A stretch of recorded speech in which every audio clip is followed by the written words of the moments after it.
प्रिया चरित्र भाग 2। नागपुर इस गांव से 20 मील की दूरी पर था। चंपा उसी दिन चली गई और तीसरे दिन रंभा के साथ लौट आई। यह उसकी भतीजी का नाम था। उसके आने से झोपड़ी में जान सी पड़ गई। मगनदास के दिमाग में मालिन की लड़की की जो तस्वीर थी उसका रंभा से कोई मेल न था। वह सौंदर्य नाम की चीज का अनुभवी जौहरी था, मगर ऐसी सूरत जिस पर जवानी की ऐसी मस्ती और दिल का चैन छीन लेने वाला ऐसा आकर्षण हो, उसने पहले कभी नहीं देखा था। उसकी जवानी का चांद अपनी सुनहरी और गंभीर शान के साथ चमक रहा था। सुबह का वक्त था। मगनदास दरवाजे पर पड़ा ठंडी ठंडी हवा का मजा उठा रहा था। रंभा सिर पर घड़ा रखे पानी भरने को निकली। मगनदास ने उसे देखा और एक लंबी सांस खींचकर उठ बैठा। चेहरा बहुत ही मोहक, ताजे फूल की तरह खिला हुआ और आंखों में गंभीर सरलता। मगनदास को उसने भी देखा तो चेहरे पर लाज की लाली दौड़ गई। प्रेम ने पहला वार किया। मगनदास सोचने लगा, क्या तकदीर यहाँ कोई और गुल खिलाने वाली है क्या? मुझे यहाँ भी चैन नहीं लेने देगा क्या? रंभा, तू यहाँ नाहक आई। नाहक एक गरीब का खून तेरे सर पर होगा। मैं तो अब तेरे हाथों बिक चुका, मगर क्या तू भी मेरी हो सकती है? लेकिन नहीं, इतनी जल्दीबाजी ठीक नहीं। दिल का सौदा सोच समझ कर करना चाहिए। तुमको अभी जब्त करना होगा। रंभा सुंदरी है, मगर झूठे मोती की आब और ताब उसे सच्चा नहीं बना सकती। तुम्हें क्या खबर कि उस भोली लड़की के कान प्रेम के शब्द से परिचित नहीं हैं? कौन कह सकता है कि उसके सौंदर्य की वाटिका पर किसी चुनने वाले के हाथ नहीं पड़े हैं? अगर कुछ दिनों की बदस्तगी के लिए कुछ चाहिए तो तुम आज़ाद हो, मगर यह नाजुक मामला है। जरा संभल के कदम रखना। पेशेवर जातों में दिखाई पड़ने वाला सौंदर्य अक्सर नैतिक बंधनों से मुक्त होता है। 3 महीने गुजर गए। मगनदास रंभा को ज्यों ज्यों करीब निगाहों से देखता, त्यों त्यों उस पर प्रेम का रंग गाढ़ा होता जाता था। वह रोज उसे कुएं से पानी निकालते देखता। वह रोज घर में झाड़ू लगाती, रोज खाना पकाती। आहा, मगनदास को उन ज्वार की रोटियों में जो मज़ा आता था, वह अच्छे से अच्छे व्यंजनों में भी न आया था। उसे अपनी कोठरी हमेशा साफ सुथरी मिलती। न जाने कौन उसका बिस्तर बिछा देता। क्या यह रंभा की कृपा थी? उसकी निगाहें शर्मीली थी। उसने कभी अपनी तरफ चंचल आंखों से ताकते नहीं देखा। आवाज़ कैसी मीठी! उसकी हंसी की आवाज़ कभी उसके कानों में नहीं आई। अगर मगनदास उसके प्रेम में मतवाला हो रहा था तो कोई ताज्जुब की बात नहीं थी। उसकी भूखी निगाहें बेचैनी और लालसा में डूबी हुई हमेशा रंभा को ढूंढा करती। वह जब किसी गांव को जाता तो मीलों तक उसकी जिद्दी और बेताब आंखें मुड़ मुड़ कर झोपड़े के दरवाजे की तरफ आती। उसकी ख्याति आसपास फैल गई थी, मगर उसकी स्वभाव की सरलता और उदार हृदयता से अक्सर लोग अनुचित लाभ उठाते थे। इंसाफ पसंद लोग तो स्वागत सत्कार से काम निकाल लेते, और जो लोग ज़्यादा समझदार थे वो लगातार तकाज़ों का इंतजार करते थे। चूँकि मगनदास इस फन को बिल्कुल नहीं जानता था, बावजूद दिन रात की दौड़ धूप के गरीबी से उसका गला न छूटता। जब वह रंभा को चक्की पीसते हुए देखता तो गेहूं के साथ उसका दिल भी पीस जाता था। वह कुएं से पानी निकालती तो उसका कलेजा निकल आता।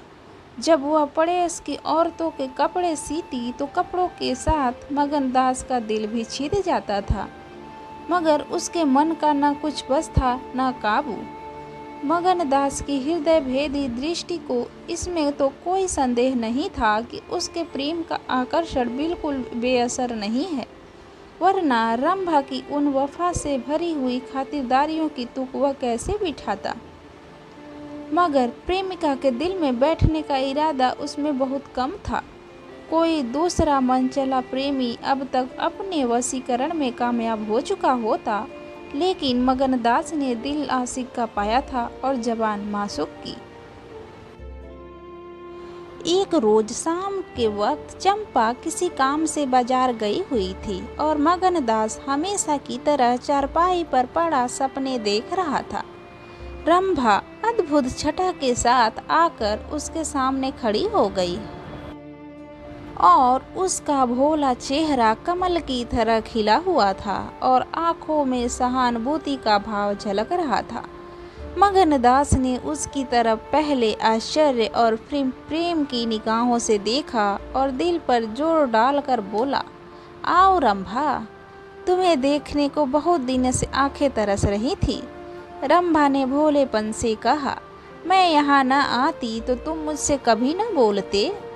मगनदास का हौसला बढ़ा, बोला, बिना मर्जी के तो कुत्ता भी नहीं आता। रंभा मुस्कुराई, कली खिल गई, मैं तो अपने आप ही चली आई। मगनदास का कलेजा उछल पड़ा। उसने हिम्मत करके रंभा का हाथ पकड़ लिया और भावावेश से कांपती हुई आवाज में बोला, नहीं रंभा, ऐसा नहीं है, यह मेरी महीनों की तपस्या का वही फल है। मगनदास ने बेताब होकर उसे गले से लगा लिया। जब वह चलने लगी तो अपने प्रेमी की ओर प्रेम भरी दृष्टि से देखकर बोली, अब यह प्रीत हमको निभानी होगी। पांव फटने के वक्त जब सूर्य देवता के आगमन की तैयारियां हो रही थी, मगनदास की आंखें खुली। रंभा आटा पीस रही थी। उस शांतिपूर्ण सन्नाटे में चक्की की घुमर घुमर बहुत सुहानी मालूम होती थी और वह उसके सुर से सुर मिलाकर अपने प्यारे ढंग से गा रही थी।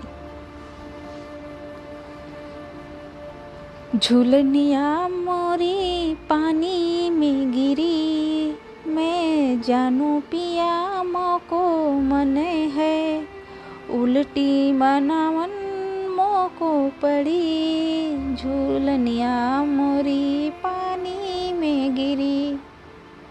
साल भर गुजर गया। मगनदास की मोहब्बत और रंभा के सलीके न मिलकर उस वीरान झोपड़ी को कुंज बना दिया। अब वहाँ गायें थी, फूलों की क्यारियाँ थीं और कई देहाती ढंग के मोड़े थे। सुख सुविधा की अनेक चीजें दिखाई पड़ती थी। एक रोज सुबह के वक्त मगनदास कहीं जाने के लिए तैयार हो रहा था कि एक संभ्रांत व्यक्ति अंग्रेजी पोशाक पहने उसे ढूंढता हुआ आ पहुंचा और उसे देखते ही दौड़कर गले से लिपट गया। मगनदास और वह दोनों एक साथ पढ़ा करते थे। वह अब वकील हो गया था। मगनदास ने भी अब पहचाना और कुछ झेपता हुआ और कुछ झिझकता हुआ उसे गले लिपट गया। बड़ी देर तक दोनों दोस्त बातें करते रहे। बातें क्या थी? घटनाओं और संयोगों की एक लंबी कहानी थी। कई महीने हुए सेठ लगन का छोटा बच्चा चेचक की नज़र में हो गया। सेठ जी ने दुख के मारे आत्महत्या कर ली और अब मगनदास सारी जायदाद, कोठी, इलाके और मकानों का एक छत्र स्वामी था। सेठानियों ने आपसी झगड़े हो रहे थे।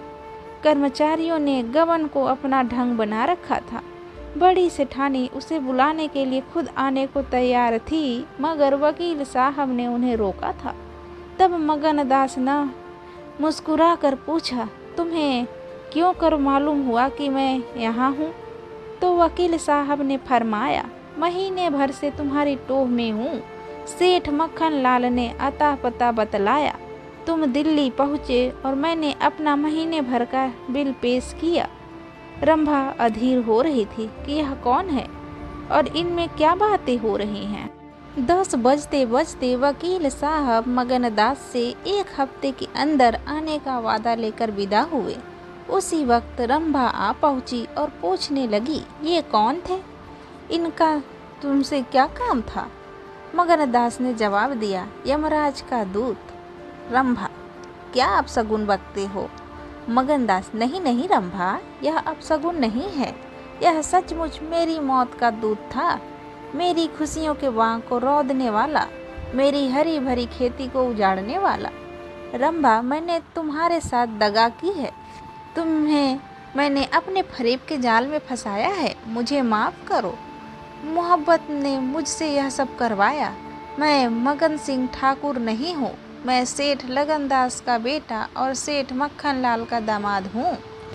मगनदास को डर था कि रंभा यह सुनते ही चौंक पड़ेगी और शायद उसे जालिम और दगाबाज कहने लगे, मगर उसका ख्याल गलत निकला। रंभा ने आंखों में आंसू भरकर सिर्फ इतना कहा, तो क्या तुम मुझे छोड़कर चले जाओगे? मगनदास ने उसे गले लगाकर कहा, हाँ।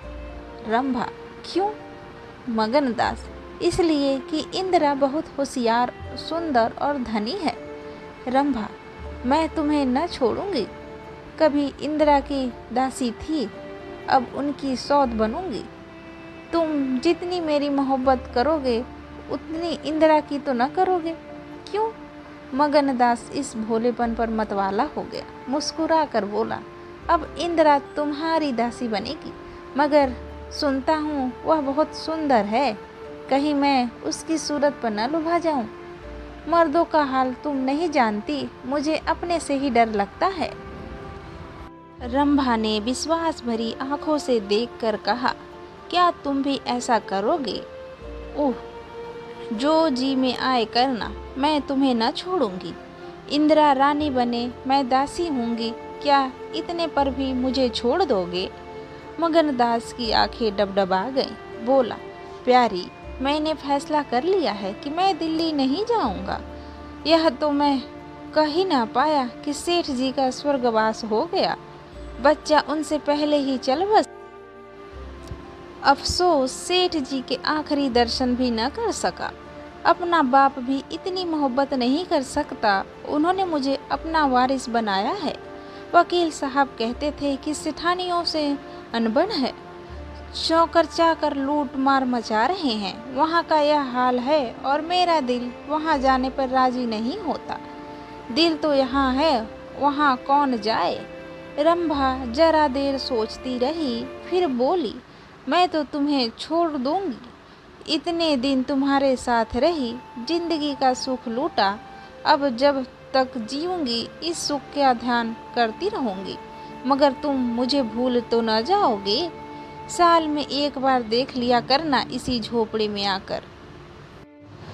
मगनदास ने बहुत रोका, मगर आंसू न रुक सके। बोले, रंभा, ऐसी बातें न करो, कलेजा बैठा जाता है।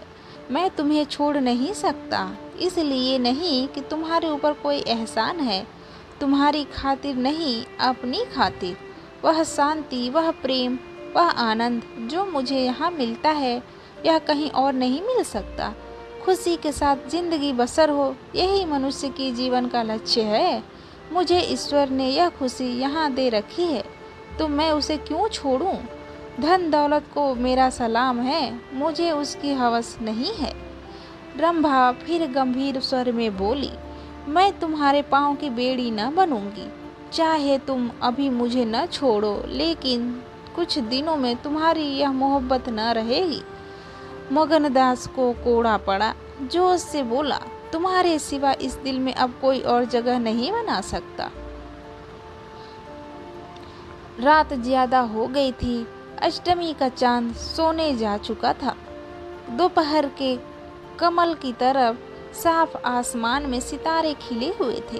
किसी खेत के रखवाले की बांसुरी की आवाज़, जिसे दूरी ने तासीर, सन्नाटे ने सुरीलापन और अंधेरे ने आत्मिकता का आकर्षण दिया था, कानों में आ रही थी कि जैसे कोई पवित्र आत्मा नदी के किनारे बैठी हुई पानी की लहरों से या दूसरे किनारे के खामोश और अपनी तरफ खींचने वाले पेड़ों से अपनी जिंदगी की गम की कहानी सुना रही है। मगनदास सो गया, मगर रंभा की आंखों में नींद न आई। सुबह हुई तो मगनदास उठा और रंभा को पुकारने लगा, मगर रंभा रात को ही अपनी चाची के साथ वहां से कहीं चली गई थी। मगनदास को उस मकान के दरो दीवार पर एक मनहूसियत सी छाई हुई मालूम हुई कि जैसे घर की जान निकल गई हो। वह घबराकर उस कोठरी में गया जहां रंभा रोज चक्की पीसती थी। मगर अफसोस, आज चक्की एकदम निश्चल थी। फिर वह कुएं की तरफ दौड़ गया, लेकिन ऐसा मालूम हुआ कि कुएं ने उसे निकल जाने के लिए अपना मुंह खोल दिया है। तब वह बच्चों की तरह चीख उठा। वह रोता हुआ फिर उसी झोपड़ी में आया जहाँ कल रात तक प्रेम का वास था। मगर आह, उस वक्त वह शोक का घर बनी हुई थी। अब जरा आंसू थमे तो उसने घर के चारों तरफ निगाह दौड़ाई। रंभा की साड़ी अरगनी पर पड़ी हुई थी। एक पिटारी में वह कंगन रखा हुआ था जो मगनदास ने उसे दिया था। बर्तन सब रखे हुए थे, साफ और सुथरे। मगनदास सोचने लगा, रंभा, तूने रात को कहा था कि मैं तुम्हें छोड़ दूंगी। क्या तूने यह बात दिल से कही थी? मैंने तो समझा था तू दिल लगी कर रही है, नहीं तो तुझे कलेजे में छिपा लेता। मैं तो तेरे लिए सब कुछ छोड़ बैठा था। तेरा प्रेम मेरे लिए सब कुछ था। मैं यूँ बेचैन हूँ, क्या तू बेचैन नहीं है? हाय, तू रो रही है। मुझे यकीन है कि तू अब भी लौट आएगी। फिर सजीव कल्पनाओं का एक जमघट उसके सामने आया। वे नाजुक अदाएं, वे मतवाली आंखें, वे भोली भाली बातें, वे अपने को भूली हुई सी मेहरबानियाँ, वह जीवनदायिनी मुस्कान, वे आशिकों जैसी दिलजोइयाँ, वह प्रेम का नशा, वह हमेशा खिला रहने वाला चेहरा, वह लचक लचक कर कुएं से पानी लाना, वह इंतजार की सूरत, वह मस्ती से भरी हुई बेचैनी, ये सब तस्वीरें उसकी निगाहों के सामने हमरतनाक बेताबी के साथ फिरने लगी।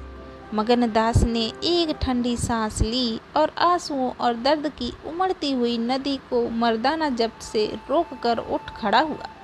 नागपुर जाने का फैसला पक्का हो गया। तकिए के नीचे से संदूक की कुंजी उठाई तो कागज का एक टुकड़ा निकल आया। अब यह रंभा की विदा की चिट्ठी थी।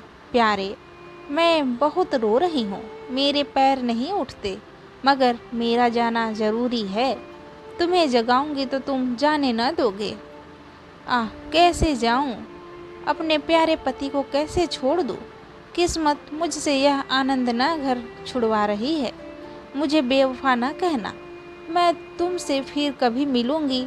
मैं जानती हूँ कि तुमने मेरे लिए यह सब कुछ त्याग दिया है, मगर तुम्हारे लिए ज़िंदगी में बहुत कुछ उम्मीदें हैं। मैं अपनी मोहब्बत की धुन में तुम्हें उन उम्मीदों से दूर क्यों रखूं?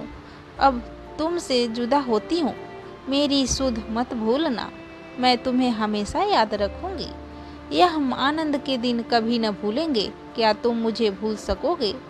तुम्हारी प्यारी रंभा। मगनदास को दिल्ली आए हुए 3 महीने गुजर चुके हैं। इसी बीच उसे सबसे बड़ा जो निजी अनुभव हुआ वह था रोजी की फिक्र और धंधों की बहुतायत से उमड़ती हुई भावनाओं का जोर कम किया जा सकता है। 1.5 साल पहले का बफिक्र नौजवान अब एक समझदार और सूझबूझ रखने वाला आदमी बन गया था। सागर घाट के उन कुछ दिनों से उसे रियाया की इन तकलीफ़ों का निजी ज्ञान हो गया था, जो करिंदों और मुख्तारों की शक्तियों की बदौलत उन्हें उठानी पड़ती है। उसने उसे रियायत के इंतजाम में बहुत मदद की और गो कर्मचारी दबी जबान से उसकी शिकायत करते थे और अपनी किस्मत और जमाने के उलट-फेर को कोसते थे। मगर रियाया खुश थी। हाँ, जब वह सब धंधों से फुर्सत पाता तो एक भोली भाली सूरत वाली लड़की उसके ख्याल के पहलू में आ बैठती और थोड़ी देर के लिए सागर घाट का वह हरा भरा झोपड़ा और उसकी मस्तियाँ आंखों के सामने आ जाती थी। सारी बातें एक सुहाने सपने की तरह याद आकर उसके दिल को मसोसने लगती थी। लेकिन कभी कभी खुद ब खुद उसका ख्याल इंदिरा की तरफ भी जा पहुँचता, जो उसके दिल में रंभा की वही जगह थी। मगर उसे किसी तरह इंदिरा के लिए भी एक कोना निकल आया था। जिन हालातों और आफतों ने उसे इंदिरा से बेजार कर दिया था, अब वह रुखसत हो गई थी। अब उसे इंदिरा से कुछ हमदर्दी हो गई। अगर उसके मिजाज में घमंड है, हुकूमत है, तकल्लुफ़ है, शान है, तो यह उसका कसूर नहीं, यह रईस जादों की आम कमजोरियां हैं। यही उनकी शिक्षा है। वे बिल्कुल बेबस और मजबूर है। इन बदले हुए और असंतुलित भावों के साथ जहाँ वह बेचैनी के साथ रंभा की याद को ताज़ा किया करता था, वहाँ इंदिरा का स्वागत करने और उसे अपने दिल में जगह देने के लिए तैयार था। वह दिन दूर नहीं था जब उसे उस आजमाइश का सामना करना पड़ेगा। उसके लिए आत्मी आमिराना शान शौकत के साथ इंदिरा को विदा कराने के लिए नागपुर गए हुए थे। मगनदास की तबीयत आज तरह तरह के भावों के कारण, जिनमें प्रतीक्षा और मिलन की उत्कंठा विशेष थी, उचाट सी हो रही थी। जब कोई नौकर आता तो वह संभल बैठता कि शायद इंदिरा आ पहुंची। आखिर शाम के वक्त जब दिन और रात गले मिले, तब जनान खाने में शोर जोर से गाने की आवाज़ों ने बहू के पहुंचने की सूचना दी। सुहाग की सुहानी रात थी। 10 बज गए थे। खुले हुए हवादार सहन में चांदनी छिटकी हुई थी। वह चांदनी जिसमें नशा है, आरजू है और खिंचाव है। गमलों में खिले हुए गुलाब और चंपा के फूल चांद की सुनहरी रोशनी में ज्यादा गंभीर और खामोश नजर आते थे। मगनदास इंदिरा से मिलने के लिए चला। उसके दिल से लालसाएं जरूर थी, मगर एक पीड़ा भी थी। दर्शन की उत्कंठा थी, मगर प्यार से खाली। मोहब्बत नहीं, प्राणों का खिंचाव था जो उसे खींचे लिए जाता था।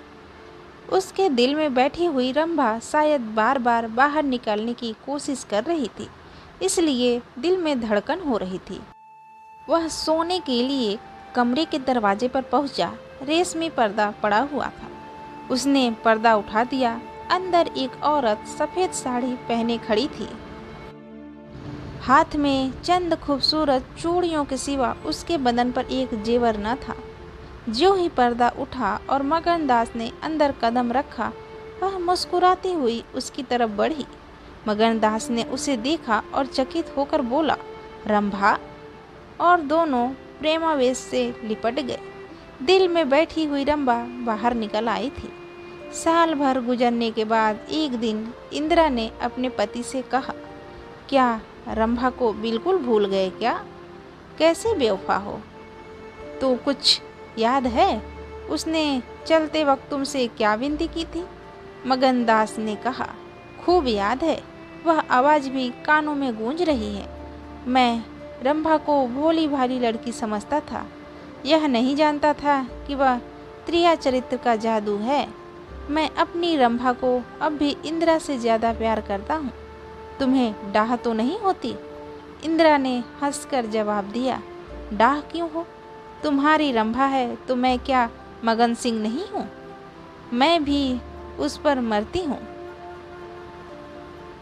दूसरे दिन दोनों दिल्ली से एक राष्ट्रीय समारोह में शरीक होने का बहाना करके रवाना हो गए और सागर घाट जा पहुँचे। वह झोपड़ा, वह मोहब्बत का मंदिर, वह प्रेम भवन फूलों और हरियाली से लहरा रहा था। चंपा मालिन उन्हें वहाँ मिली। गांव के जमींदार उनसे मिलने के लिए आए। कई दिन तक फिर मगन सिंह को घोड़े निकालने पड़े। रंभा कुएं से पानी लाती, खाना पकाती, फिर चक्की पीसती और गाती। गांव की औरतें फिर उससे अपने कुर्ते और बच्चों की लेसदार हाँ, इतना जरूर कहती हैं कि उसका रंग कैसा निखर आया है, हाथ पांव कैसे मुलायम पड़ गए हैं। किसी बड़े घर की रानी मालूम होती है, मगर स्वभाव वही है। वही मीठी बोली है, वही मुरव्वत है और वही हंसमुख चेहरा है। इस तरह एक हफ्ता इस सरल और पवित्र जीवन का आनंद उठाने के बाद दोनों दिल्ली वापस आए और अब 10 साल गुजरने पर भी साल में एक बार उस झोपड़ी की नसीब जागते हैं। वह मोहब्बत की दीवार अभी तक उन दोनों प्रेमियों को अपनी छाया में आराम देने के लिए खड़ी है।